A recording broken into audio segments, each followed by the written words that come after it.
Hello, everyone. It's Bite Bites with David here, and I wanted to go over a real quick um, thing.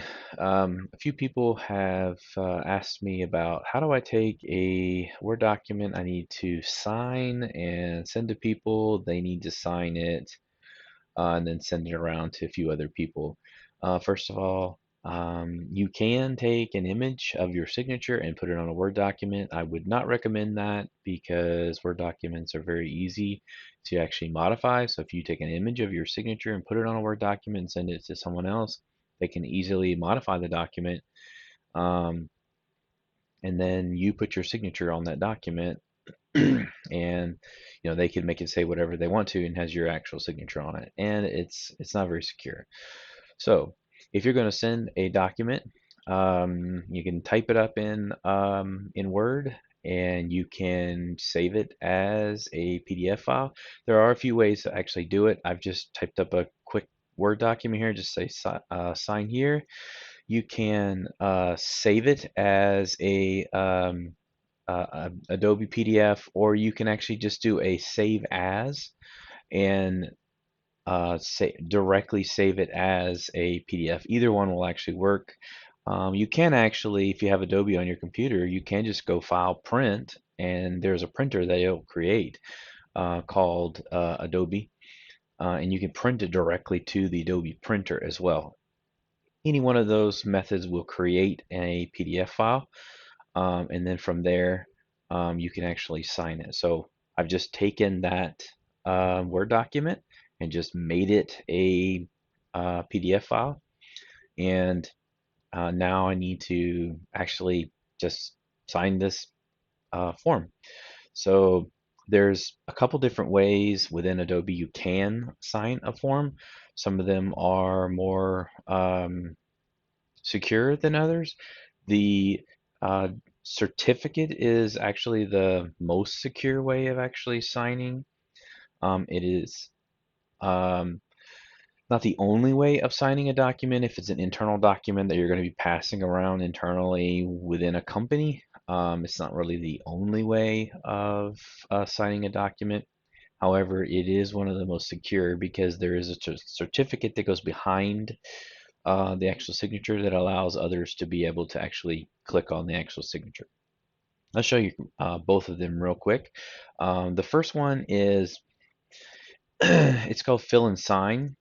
If you click on it, there's a button at the top that you can just click Sign, and you can add your signature. And when you first actually, if you haven't set it up, you can type your name, and then it's kind of in a cursive name. You can select an image, you can do your initials, things like that.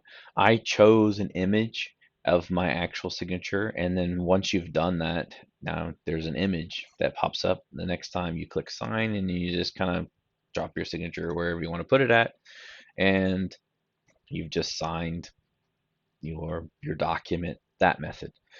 The other method is a digital certificate. If you do a digital certificate, you go through a wizard the very first time you actually set this up. It's a very simple wizard where you basically just go next, next, next, and you answer a few pieces of information. You tell it your name, your company name, your email address, pieces of information that once you've signed the document, the person is going to be able to click on your signature, and it's going to provide that information to the next person, so that that person can tell it's actually you. Um, so I have already gone through the wizard before, so I can't go through I can't go through the wizard. Well, you can, but if you go back through the wizard, it'll actually create multiple certificates, and you'll see in a second because I have done it in the past, and there's few of them there.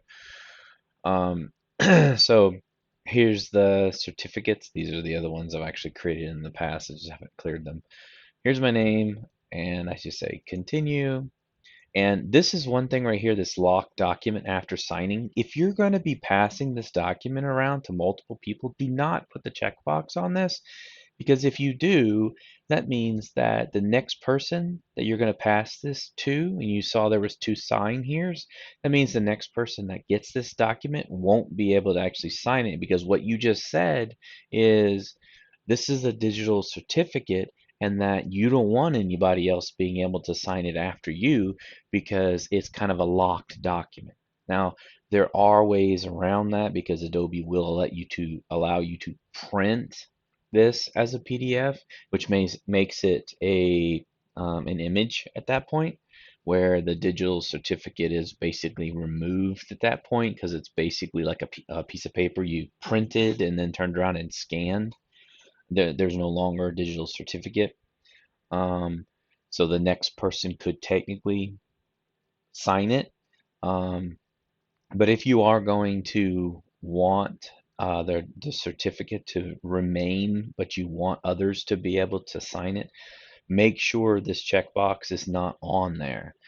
Um, the cool thing about the certificate is after you have signed this and you say sign here, it will pop up a box where it'll say you're going to basically save. I'm not going to save it, but basically you take the blank document, you save it, and then it will then create a new document, or you can overwrite the existing document with your signed document.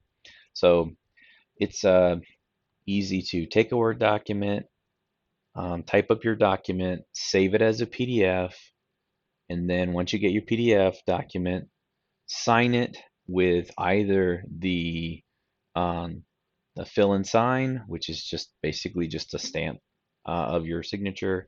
The digital certificate is the more secure method of doing it. That's the way I would recommend. If you're going to pass it around, make sure you don't have the lock document after you're done, and then you can pass it on to the next person. They can do the same thing. So if you have any questions or comments, just drop them below, and don't forget to like and subscribe. Have a nice day.